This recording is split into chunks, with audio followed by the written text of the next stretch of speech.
നമസ്കാരം, എല്ലാവർക്കും ചാനലിലോട്ട് സ്വാഗതം. നമ്മളിന്ന് ഏത്തപ്പഴം വെച്ചിട്ട് ഏത്തപ്പഴം ഫ്രൈ ചെയ്യുന്നത് വളരെ സിമ്പിളായിട്ടുള്ള ഒരു റെസിപ്പിയാണ്.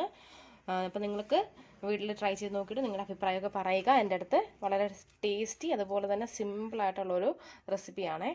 അപ്പം നമുക്ക് വീഡിയോയിലോട്ട് കിടക്കാം. ഫസ്റ്റ് നമുക്ക് ഇതിലോട്ട് ഒരു മുട്ട പൊട്ടിച്ചൊഴിച്ച് കൊടുക്കാമേ. ഒരു 2 ടേബിൾ സ്പൂൺ പാല്, കുറച്ച് ഏലക്ക പൊടിച്ചത്, ഒരു 1/2 ടീസ്പൂൺ ഓയിൽ, മധുരത്തിനനുസരിച്ച് പഞ്ചസാര. നമുക്ക് ഇതെല്ലാം കൂടി നന്നായിട്ട് ഇതുപോലെ ഒന്ന് ബീറ്റ് ചെയ്ത് കൊടുക്കാം. ഇനി നമുക്കിതിലോട്ട് ഒരു 1/2 കപ്പ് മൈദാമാവിന് പകരം നിങ്ങൾക്ക് ഗോതമ്പ് മാവ് വേണമെങ്കിലും എടുക്കാവുന്നതാണ്. നമുക്കിത് വീണ്ടും നന്നായിട്ടൊന്ന് മിക്സ് ചെയ്ത് കൊടുക്കാം. കട്ടയൊന്നും കെട്ടാണ്ട് നന്നായിട്ട് മിക്സ് ചെയ്യാം. ഇതാ നമ്മുടെ മാവിൻ്റെ ഒരു പരുവം ഇതാണ്.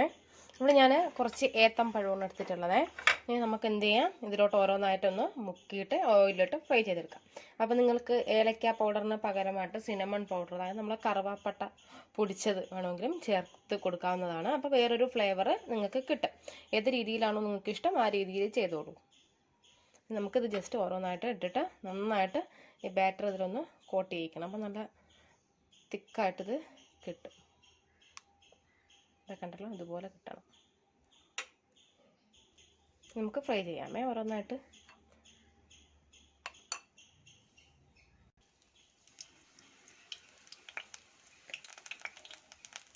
ഇത് നമുക്ക് ഓരോന്നായിട്ട് ഇതുപോലെ ഒന്ന് ജസ്റ്റ് തിരിച്ചിട്ട് കൊടുക്കാമേ. ഇതിപ്പോൾ ഫ്രൈ ആയിട്ടുണ്ടേ. അപ്പോൾ നമുക്കിതിനെ എന്ത് ചെയ്യാം, ഈ ഒരു പ്ലേറ്റിലോട്ട് മാറ്റാം.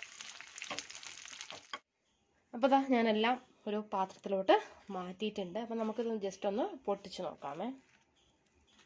ഇതൊക്കെ ഉണ്ടല്ലോ, നല്ല വെന്ത് നല്ല പെർഫെക്റ്റ് ആയിട്ട് വന്നിട്ടുണ്ട്. അപ്പം നിങ്ങളെല്ലാവരും ഇതുപോലെ ഒന്ന് ട്രൈ ചെയ്ത് നോക്കിയിട്ട് നിങ്ങളുടെ ഫീഡ്ബാക്സൊക്കെ എന്നെ അറിയിക്കുക. ഓക്കെ, അപ്പം നമുക്ക് വീണ്ടും നല്ല നല്ല റെസിപ്പീസുമായിട്ട് ചാനലിലൂടെ കാണാം. Thanks for watching Deep's kitchen. Thank you.